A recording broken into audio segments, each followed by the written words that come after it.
Shall we?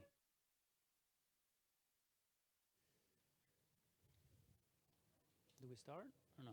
Okay. Good afternoon. Welcome to our final panel this afternoon.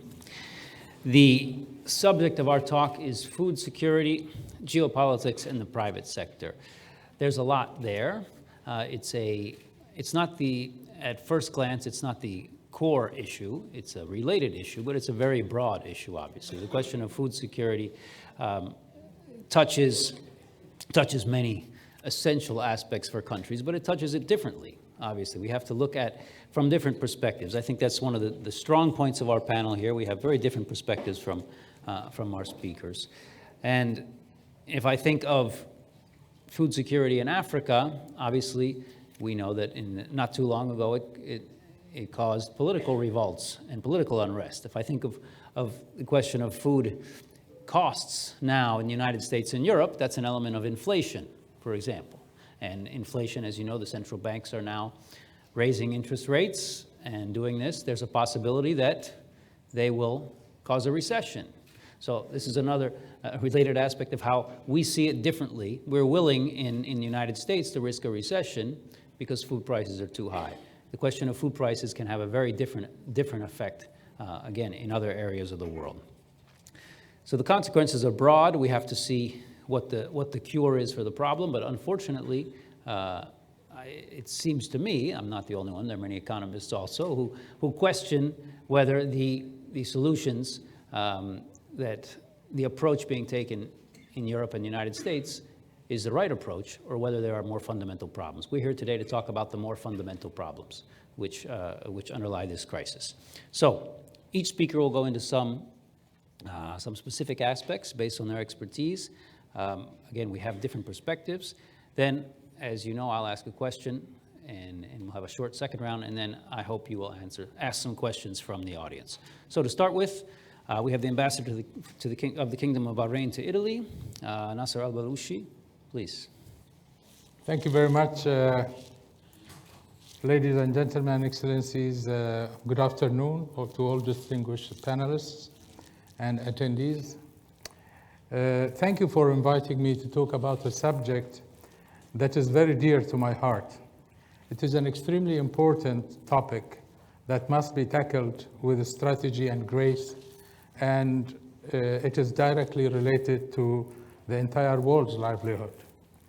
There is definitely an intrinsic relationship between stability and food security, which is the availability of nutritious food to all, or for all.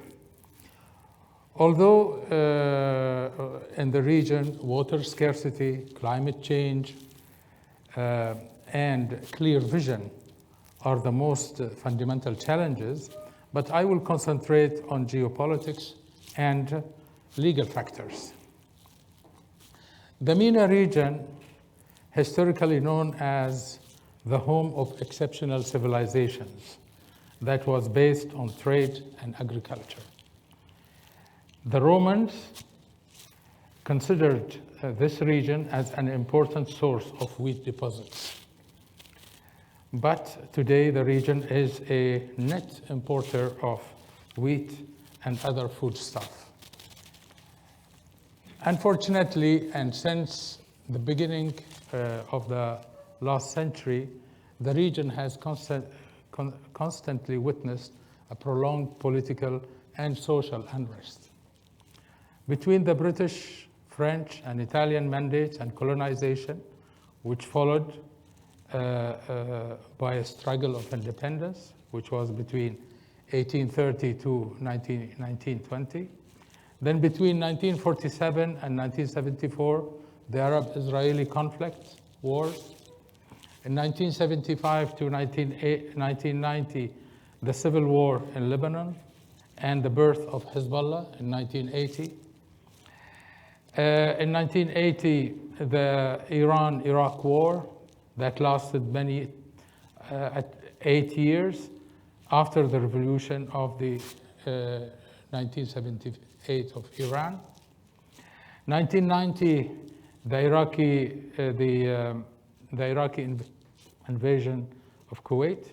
In 2001, the attack on 9/11 on the USA and the US war in Afghanistan. Then 2003, the US war in Iraq. In 2011, the Arab Spring, causing destabilization of the whole region, that is wars in Syria, in Yemen, as well as war in Libya. And destability continues up to this day. 2013, the rise of Daesh. 2015, the spread of Daesh and affiliates at least to 8 countries in the region. They are well known. Today, their nest is flourishing in Afghanistan when the Americans abandoned Afghanistan to Taliban. 2020, COVID-19 pandemic crisis.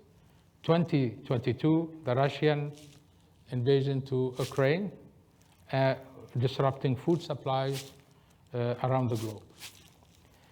The region rarely witnessed a prolonged times of political stability, which is crucial for steady development, economic development, and the implementation of long-term government and non-government development plans, strategies towards ensuring food security to all.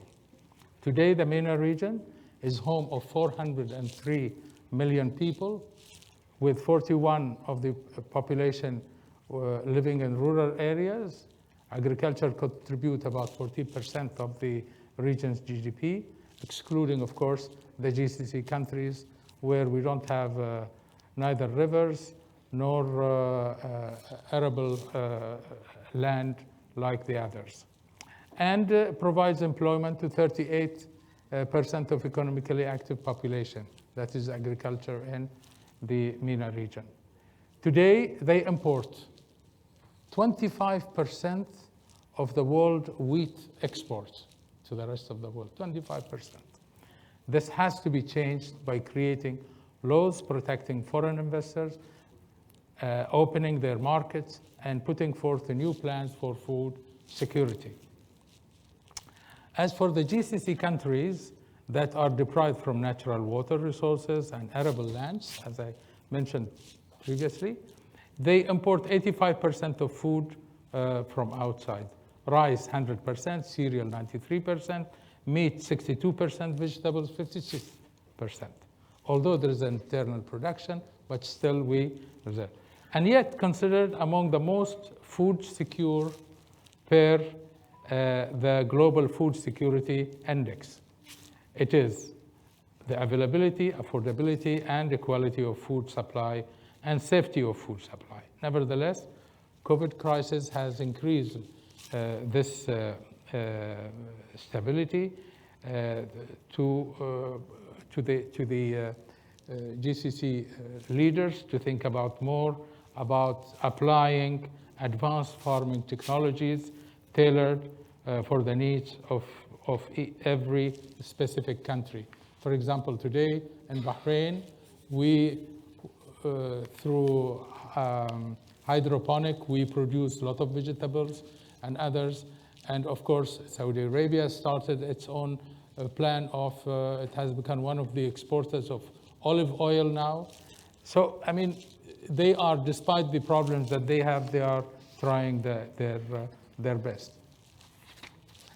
The GCC countries, however, we can match people who has not with people who has, in the sense that the GCC countries, with their investment, they can invest in countries where they do not have the money to invest, and they have the arable land and the waters. Okay. Now, this cannot be continued in that way, but there has to be investment laws that should be created, and private investor could be protected in order to make his or her decisions in a better way. We have a good example of Sudan, for example. Today, it has become a good source of food for the Gulf, but still destabilize the situation, make it a bit difficult for us to continue. However, there are successful stories. We have investment in India, for example, in Thailand, in Pakistan, in Sri Lanka, and from there we export food to the rest of the Gulf. So it could be the Middle Eastern region should make laws to protect the investors so that he can come and invest in them. Thank you. Thank you very much. Okay, thank you. Applause. Thank you. I have many questions there, but we'll put that.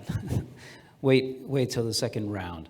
Now we have to have Dr. Joe Puri, who's the Associate Vice President of Strategy and Knowledge Development at the International Fund for Agricultural Development. There are shortages, there are difficulties in supply chains. The global interdependence we see in this sector has obviously put us in a precarious situation, where we have not been dealing with this. How do we deal with it? How can this be changed? And what can international organizations do in particular? Yeah, thank you so much, Andrew, and thank you everyone for having me here. Can I have my slides up, please? So I've taken the liberty of also showing a couple of slides that I am hoping will also bring out some important trends. One of the things that I mentioned to the panel in our grouping just before this session was how there was very little mention of climate change in a lot of the discussions that we saw before this. So, okay, I think what is really important is to see that there is a big relationship that is causal between conflict and food security, and that's becoming more evident over the years. Whether it's acute food shortages, and one of the things that we have to note, that whether it's Ukraine, or it's, and as a consequence, the impact on inflation.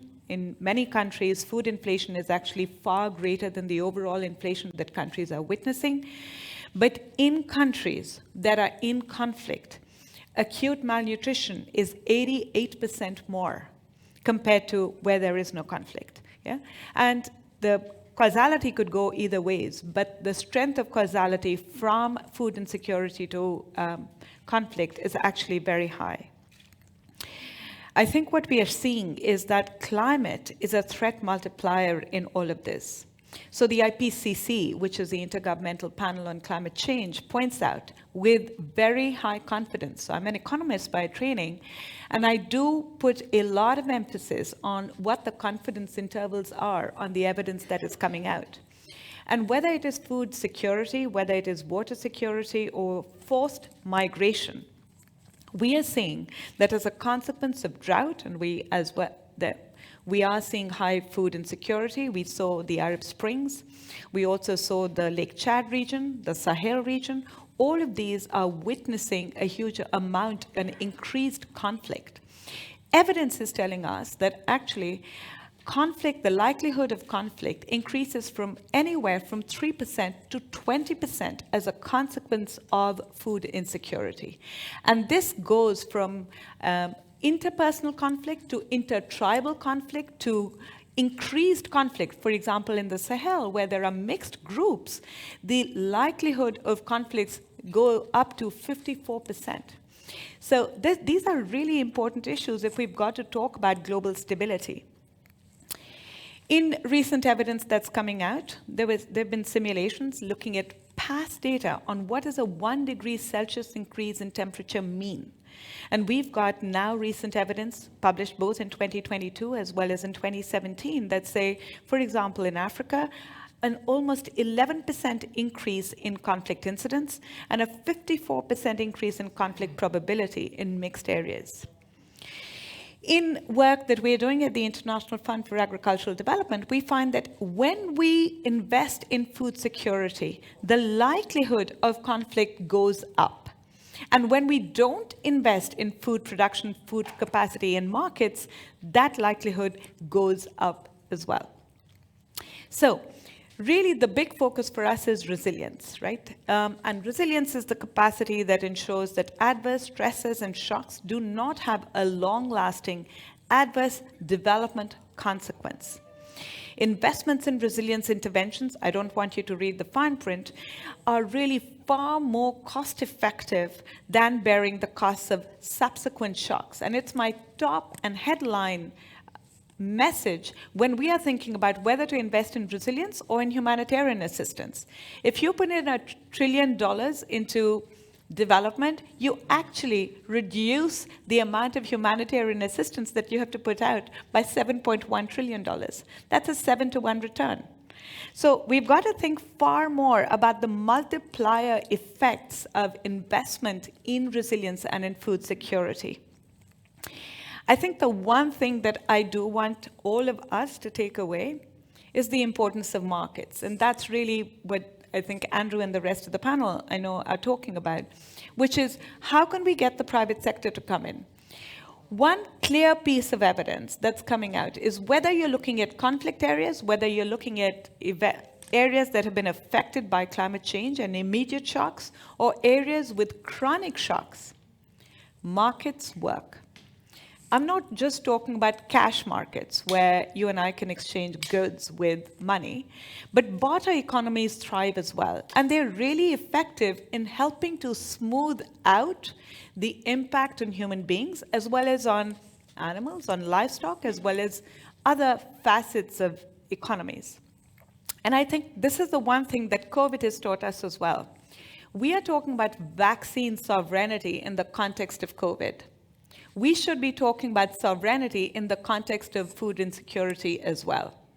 Local and regional markets help to reduce the vulnerability that smallholder farmers, which is where EFAD works, as a consequence, that smallholder farmers felt as a consequence of COVID, when and if they were not connected to global supply chains. So we're working with a whole range of market-based instruments to draw in the private sector, whether it is payment for ecosystem services, where you can actually cost a public good and incentivize private investors to come in and pay for something which is otherwise an externality, which is keeping forests intact, but really leading to greater economic resilience as well as environmental resilience is one idea. Investing in climate-smart agriculture, as well as paying farmers for any adaptation benefits. So when they invest in agroecological systems, they generate soil health. That in turn leads to greater resilience and reduces the indebtedness of societies. All of these things are things that we are experimenting with through our resilience scorecard, certified adaptation benefits with other agencies in the UN system, as well as resilience bonds, where private investors can come in and get returns based on performance that is linked very intimately to overall resilience. The critical thing is measuring resilience in an objective way. And we know that in the public good space that has been done with carbon emissions, so we're very close to doing that as well with resilience. There are many other things that are available, bonds, derivatives, impact funds, and I'm happy to talk about it during Q&A. Thanks, Andrew. Wonderful, thank you. So we've started to hear about instruments, ways to draw in investment from the private sector, obviously with the help of larger structures and international organizations. Now we move to a different perspective. Alfredo Antro, the Commandant of the Carabinieri Operational Unit for Health Protection, INAS, one of the mythical Italian police, Carabinieri, not police, but Carabinieri departments. Fraud. Fraud is another aspect which, in a market-based system, in particular, and where price is important, quality is important, but people try to get around that. Talk to us, please, about the Italian experience in this situation. Thank you. Let me, first of all, thank NATO Defense College Foundation for this kind invitation. I'm very proud to be here and honored to be here on behalf of my unit. Carabinieri for Public Health Protection is a specialized unit of the Arma dei Carabinieri, that is a police force with a military status. Carabinieri for Public Health is specifically tasked to deal with all the issues and challenges related to the protection of human health from at 360 degrees, we can say. We deal about all the sanitary aspects, pharmaceuticals, and moving to the theme, of course, of today's meeting, to food. I would like to draw your attention to two different sides of the same coin, let's say. We are, of course, speaking about food security, but I would add the concept of food safety, which is another important and probably sensitive point to be highlighted. Because when we, from a police perspective, think about security, for example, we think about the attempt made by criminals to penetrate for example, the legal chain of distribution, so to make profit by with the diversion from the legal and controlled chain of distribution. But we also have to consider the safety. Safety is a concept which is directly linked to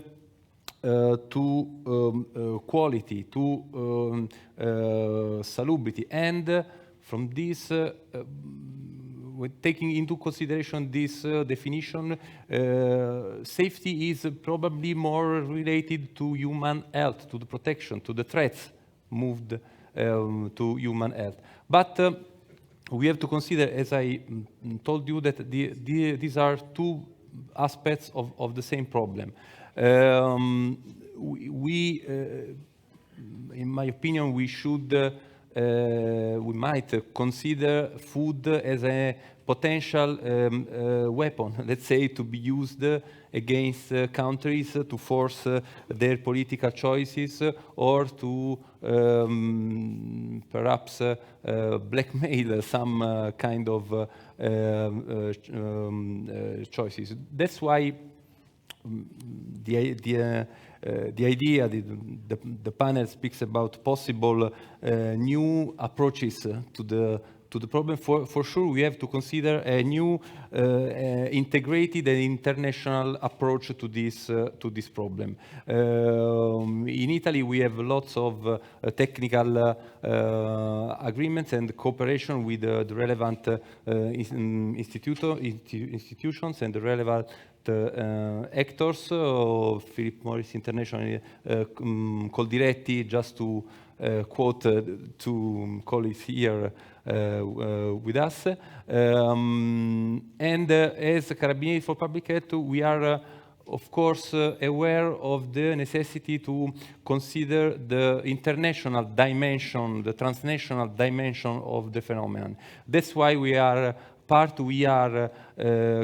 currently co-leaders and we take part in the most relevant police cooperation activities led by both Europol and Interpol. I'm thinking about, for example, Operation Opson, which is directly linked with the counterfeiting of food and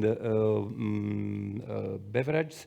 I'm thinking about Operation Silverax, which deals with pesticides, to the risks of counterfeiting of pesticides. And we are also leader of a specific impact action. Impact is the European multidisciplinary platform against criminal threats. Carabinieri for Public Health is action leader of a specific operational action related to seafood and fish, to the counterfeiting, to the use of counterfeited documents in order to trade low quality fish. And we are also part of the rapid alert system for food and feed, which is through the Ministry of Health, and we have a functional dependency from the Ministry of Health. This is another particular aspect of our role in the police forces system in Italy. So what I think is that well, it's the expertise, the lessons learned during these almost nearly 60 years of our history, since the UNIS was founded in 1962. So in October we will have our 60th birthday, and the idea is to develop a comprehensive, a common approach, and to raise public and institution awareness on the problem of food security. As I told you, we have established a close cooperation with the relevant actors, national actors. We take part in the international boards, and we think that the way forward is this. We have to approach the food challenge as a global issue, not only from a police point of view, which is mine, but as an institutional point of view. Dante.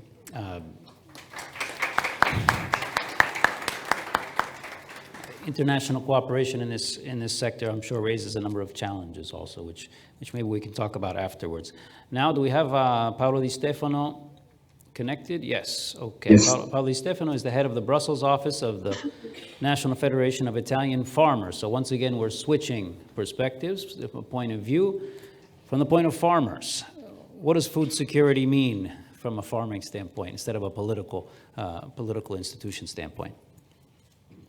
Thank you very much. Good afternoon to you all. First of all, thank you for the invitation. A special thanks to the president of NATO Defense College Foundation, Ambassador Alessandro Minutorizzo.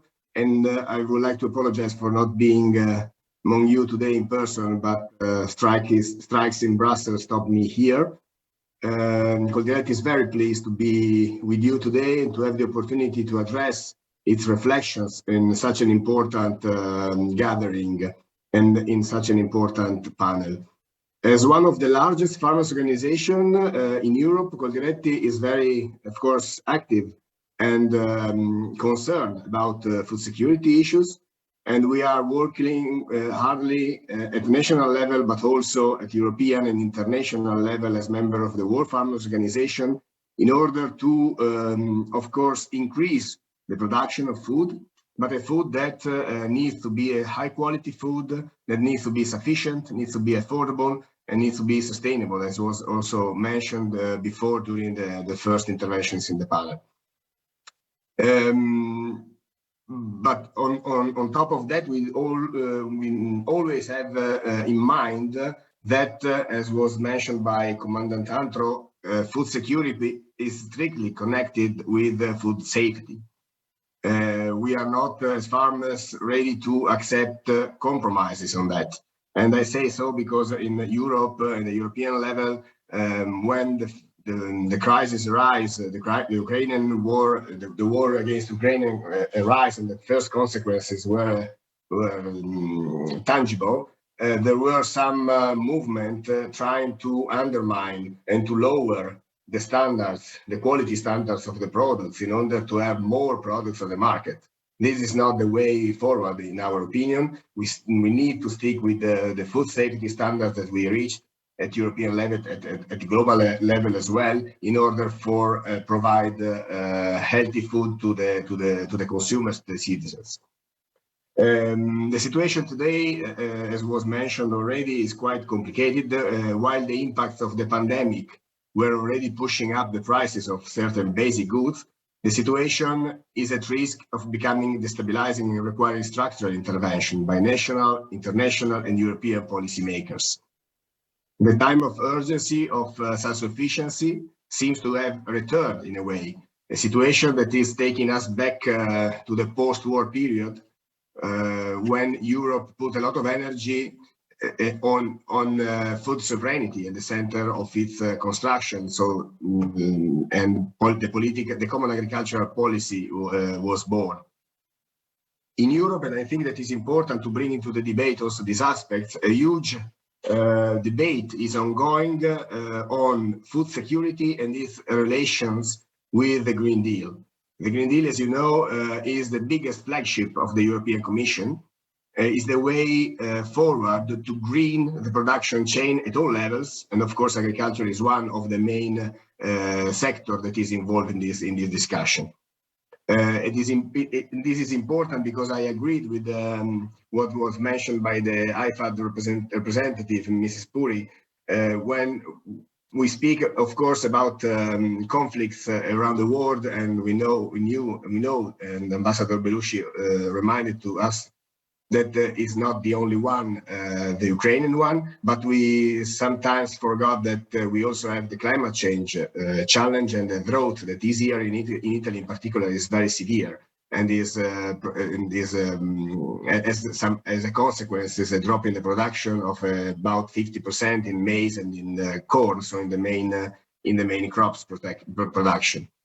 I prepared some few slides, just 2 or 3, in order to explain, if I can see the slide, yes, thank you. In order for you to have, in a nutshell, what is happening today. First of all, on the increase in some production or logistic prices. Very quickly, on the left of the slide, you see the prices of the chemical fertilizers that have more than doubled in relation to last year. So for the main difference is about ammonium nitrate that passed from 360 euros per ton to 860 euros per ton, more than double. Then on the right side, on the top, we have the price of natural gas. You can see in March, in relation to 2021, the price was 17 euros, now is 160 euros. And finally, also the cost of transport via containers that increased very much, mostly from Europe to South America, of course, for the cost of energy. In the next slide, please, I also put what is the situation with the Mediterranean area. That is the area that is more concerned by the consequences of the Ukrainian conflict. And we see in the left side that Russia and Ukraine, as far as cereal and seed oils are concerned, counts for 80% of the total production of seed oil, 32% of wheat production, 33% of barley, and 17% of corn. On the right side, the dependency of the Middle East and North Africa countries from Russia, and I leave you the figures like this in order for you to have a look on that. And given the situation, what we want, we would like governments and international community to act urgently, engaging with farmers in order to keep global agricultural trade flows open. Because I agree with the call for markets and always market, but also trade, because we need to keep the flows open to prevent that the war can have consequences on even more severe hunger crisis. Trade flows have been put under pressure also by protectionist decision of some countries, and in Europe we have been experienced one unilateral decision by one country that was suddenly pushed back by the European Commission. What is the situation in Europe? And I ask you for the next slide, please. I was saying that the European Commission is working hard on the Green Deal. Of course, the Green Deal was the first idea of the new Commission back in 2019. now the world has changed. We are always repeating to the Commission this fact. The world is changing, the scenario has changed, and all these proposals by the Commission to reduce pesticides, antimicrobial fertilizers are, of course, led by right objectives. Then the consequences should be very dangerous in this moment, because as we see in the right side, there are 3 studies that shows a drop in the production at European level if these measures will be applied in this way, and if the European Commission is not taking measure in order to allow farmers to tackle these challenges. And by this, I want make reference to what is needed for farmers in terms of investment in innovation, in order for them to use precision agriculture, to use digital tools. And the even bigger challenge is to make these technologies affordable and possible to use by smallholder farmers. I will stop here for the moment. I would have also some solution for you. Maybe in the next round, I will expand more on what we are proposing and what we are doing already at international and European level. Thank you. Okay, thank you.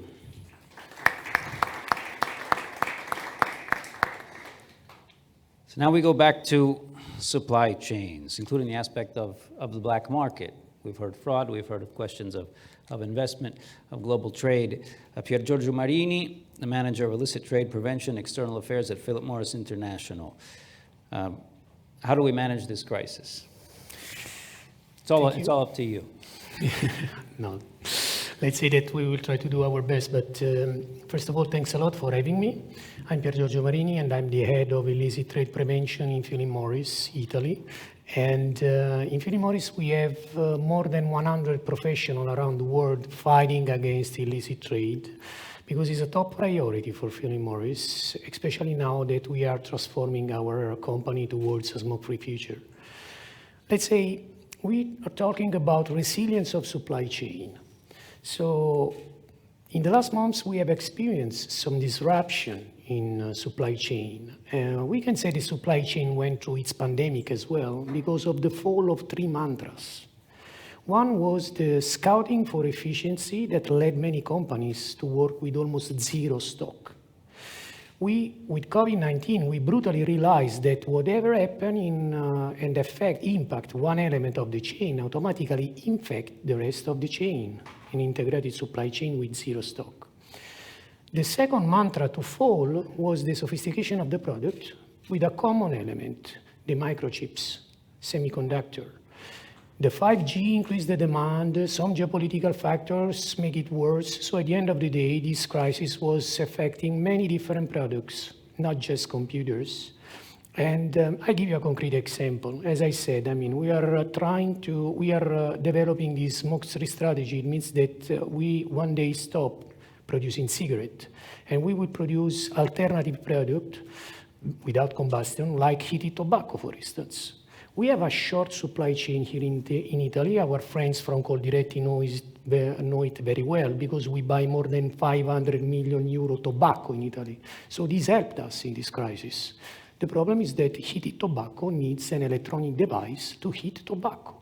So we were hit as well.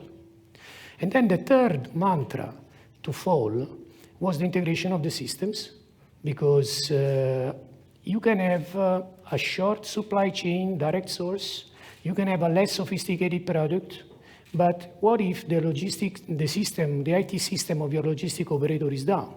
You are in trouble as well. So, as I said, there is a crisis in supply chain. We are talking now about food, but I do believe that in the next years, we will talk about supply chain disruption in many different products. And this will cause scarcity. And scarcity is a factor that drives and opens the door to the black market. I mean, we have already experienced it with the vaccine during the COVID-19. Some vaccine diverted to other markets where they were more profitable, because you have organized crime jumping in. And unfortunately, cigarettes industry has a long experience to fight against illicit trade, not because of scarcity, but because in our sector, the driver is the price gap. driven by different taxation, different cost of living, but at the end of the day, there's a gain moving cigarettes from one place to the other. So let me share with you some of the knowledge, some of the experience that we have made our CLEGs. First of all, we base our, let's say, strategy on 2 pillars. The first one is control and technology. Everything starts from procedure. We have an anti-diversion committee identifying the situation which are at highest risk of diversion, and we implement tools like volume monitoring, know your customers, but we try to exploit as much as we can also our technology. For instance, the European tracking and trace system is one of the most advanced in the world. We track each and every packet of cigarette leaving our factory, and we follow it across the entire supply chain in order to avoid diversion. We use anti-tampering features, anti-security features, visible, not visible, but this is not enough. You need also the second pillar, which is collaboration. No government, no industry can fight against illicit trade on its own. You need cross-sectorial collaboration. You need public and private partnership because they are of utmost importance. I can tell you that at the end of the day, if we go to see what Philip Morris was able to do, is to have, for instance, a lot of agreements with law enforcement for capacity building program or for forensic support. But we have also general public awareness raising campaign or cross-sectorial collaboration. Because criminals work in network. Smugglers use channels where to smuggle products like cigarettes, weapons, drugs, human beings, and most probably in the near future, food and medicine. So we can share our knowledge about it in order to help, let's say, other sectors out. Let me spend some words for one initiative we are really proud of. It's called PMI Impact. It's an initiative that started in 2016 from Philip Morris, thanks to which we financed project, whatever category, against illicit trade. And so far to date, we have spent more than $50 million financing more than 60 projects around the world in 33 different countries around the world. So one closing remark. Illicit trade hits our business as Philip Morris, but fighting illicit trade means also fighting and protecting the consumer health. Because we see more and more counterfeit cigarettes produced and lacking all the basic elements and standards of safety and quality. So whatever effort we make to protect our security, our supply chain, is also an effort that helps to protect the consumer health. People must know what is behind illicit trade, which are the risks, and as well as they need to know that there are alternatives available on the market which are much more difficult to be counterfeit, and they are already available to be, let's say, if they want to switch to this kind of products. Thank you. Thank you.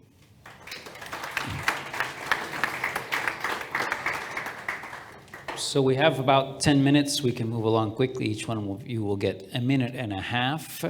You can choose to answer my question or add something, something of your own. First consideration, we're talking about the need for investment.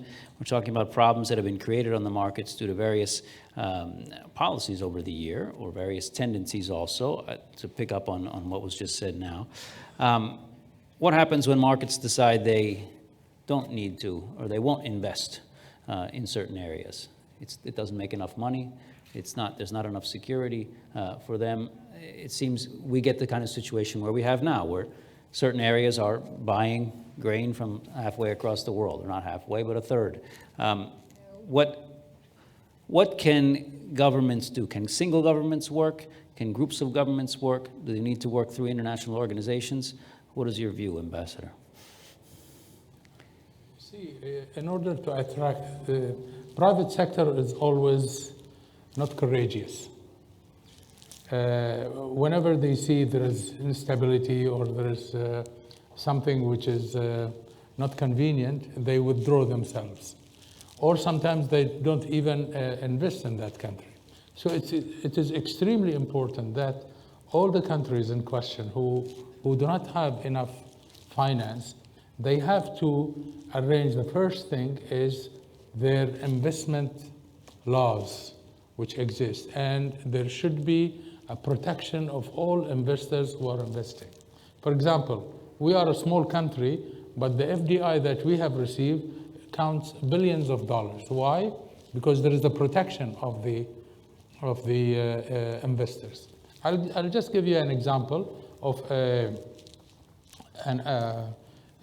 citizen from the Gulf area. I will not say from where, and he was doing investment in one country. He invested a lot of money, and then the tribes came and they said, this is our land. The government couldn't do anything. So what he will do with that? He just left the country and went out. Now the rest will not be able or will not have the courage to invest again in that country. So that's why we always go and invest in countries where the investors are protected. For example, in India, everything is clear. Everything is protected, and therefore they go and invest. In Thailand, the same thing. In other countries, the same thing. Thank you. It's a very important issue also here in Italy, for those who work in Italy, when you speak of foreign investment. The certainty of law being able, civil law systems being able to make sure you can protect your investments. Italy is one country. There's many others that have this issue. Very important. This brings us to Dr. Joe, if I may. Back to the market question. There's a reaction against globalization. We've seen that. To add a prequel to what you said, first there was the political reaction to globalization before even COVID, and then the war. What has the macro policy aspect gotten wrong over the years, or do you see a change now in the macro policy aspect from GATT to the World Trade Organization and beyond? Thank 1 you. minute, of course. Of course. Thanks, Andrew. I think the elephant in the room with respect to global trade is acknowledging that global trade has not worked for developing countries. So while we have GATT and while we've got the World Trade Organization, I think it's fair to say that tariff barriers and non-tariff barriers still stay. I think in the context of both climate change as well as COVID, we are recognizing that for developing countries, those non-tariff barriers have become even stronger. And so what we've got to acknowledge is that for developing countries, especially Africa, large parts of Asia, large parts of Latin America and the Caribbean, and definitely the MENA region, it's really important that we think about markets, but much more in the local and the regional context rather than in the global context. Because, well, trade helps, but trade only helps when you have a reciprocal and an equal relationship. And so to go back, I think where we are focusing as an international organization is to think about local and regional markets rather than global markets. What COVID taught us is that when communities and farmers were not linked to global supply chains, but were linked to local supply chains, they did survive and they were resilient. One quick comment. The ambassador spoke about where markets don't find an incentive to step in. There are tons of examples of that. I was in Namibia. There's no incentive for an insurance agency to step in and to insure anyone against drought that has been going on for 3 years. Governments and international agencies, and the UN has not been as ineffective as many think. Actually, carbon markets are a big example of that. Have to step in and provide the incentives and the enabling environment. Thanks. Thank you. The conversation goes on. Mr. Antro, Comandante, if you want to add something to this conversation, go ahead. I had a specific question for you, which is a little bit related. We just heard about local and regional supply chains and markets. How important are trade deals and harmonization of international systems? Is that something that can help us get to a higher level of quality, or is it a danger which can actually bring us a bit further down in the search for making sure that we're all following the same laws? Well, of course, as a police member, I would say that it's important to have legislation reciprocity among the countries in order to be able to adopt not only police cooperation, but also international judiciary cooperation. If, for example, something is not considered a crime in other country, we cannot establish with the judicial authorities of the different countries a fruitful cooperation, and we cannot establish the possibility to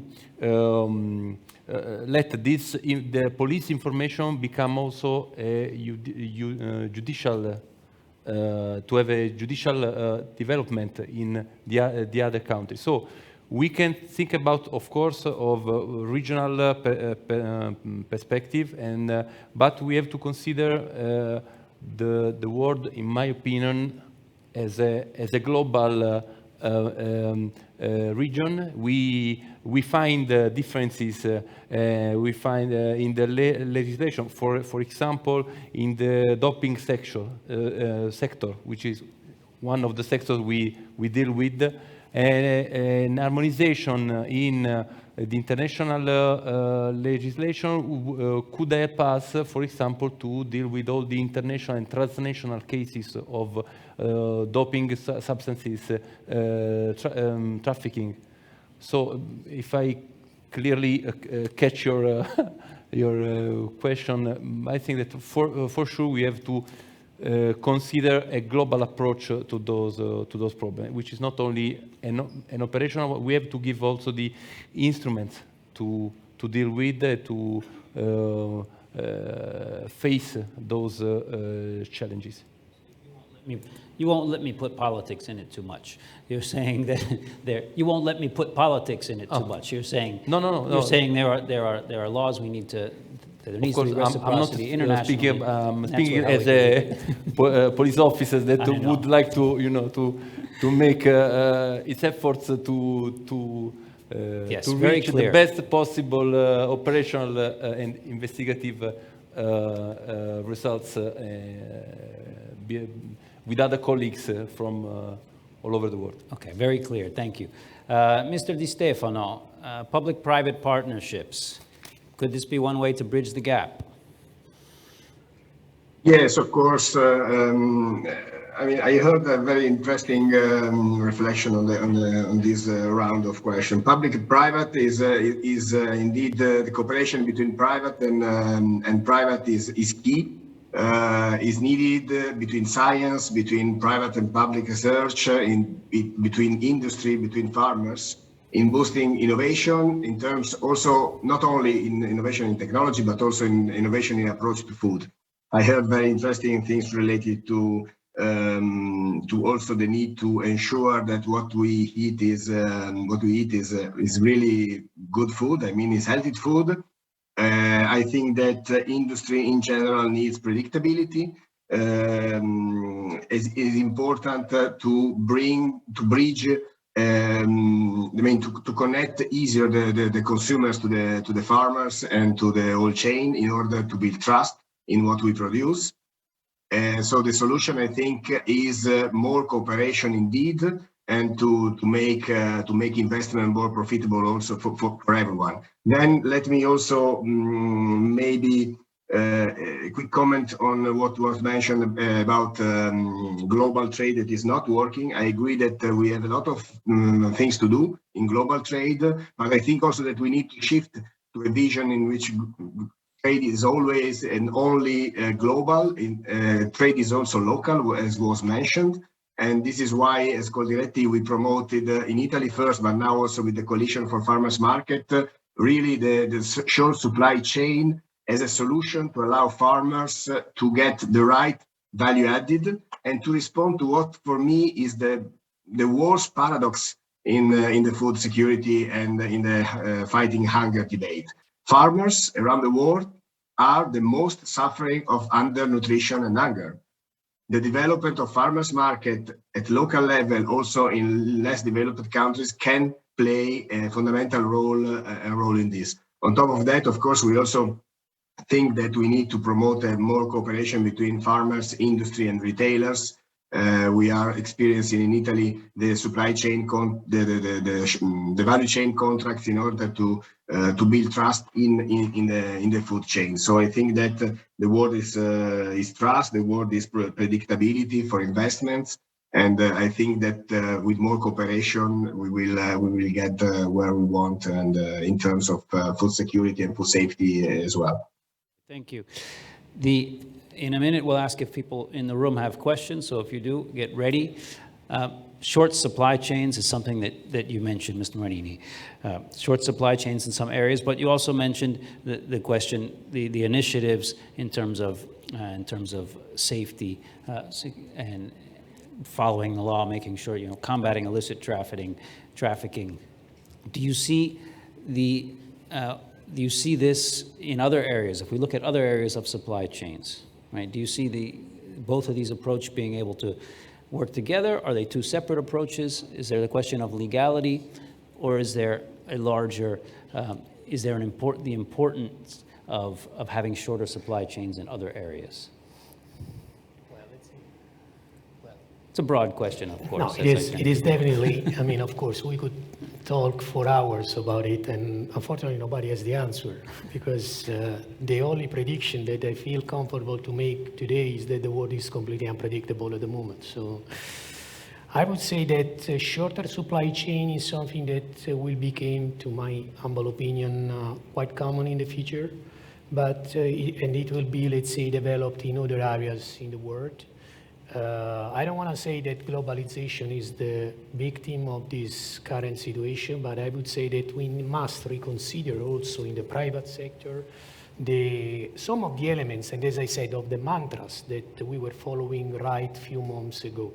So back to your question, as always, the world will not be black and white. The world will be a kind of compromise solution where we will have, let's say, an optimized supply chain worldwide, but we will have a kind of local backup solution that could be ready to be used in case of emergency and contingency, as we experienced in the last months. Excellent response. Do we have any questions from the room? Please.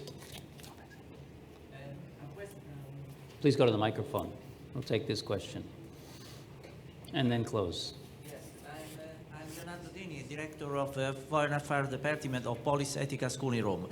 My question for the Ambassador is, your country, actually, what kind of cooperation have with the FAO, Food and Agricultural Organization of the United States? And this cooperation is fundamental, in your opinion, for a better situation of food security in the Gulf area and especially in Africa, of course? You understand my question? Repeat again. Yes, yes. The cooperation between us and FAO? Yeah, your cooperation between your country and the FAO Organization of United States, especially on the question of security of food in Africa and in the Gulf area. Yeah, we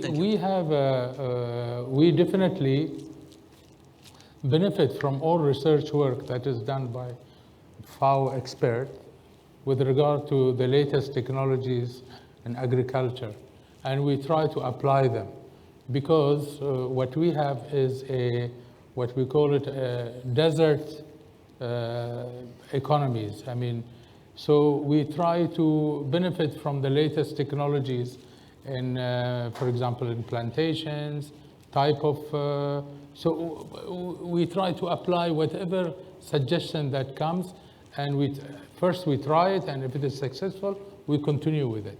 And so far, we have benefited a lot from the FAO, frankly speaking. I mean, all the GCC countries are cooperating very closely with FAO. Thank you. And with this, the Ambassador has given us our final comment for this session. I think we've identified at least two major directions, maybe three major directions which need to be used to address issues in global supply chains as they affect food security. I hope it's been interesting for all of you. It has certainly been for me. And thank you and good evening.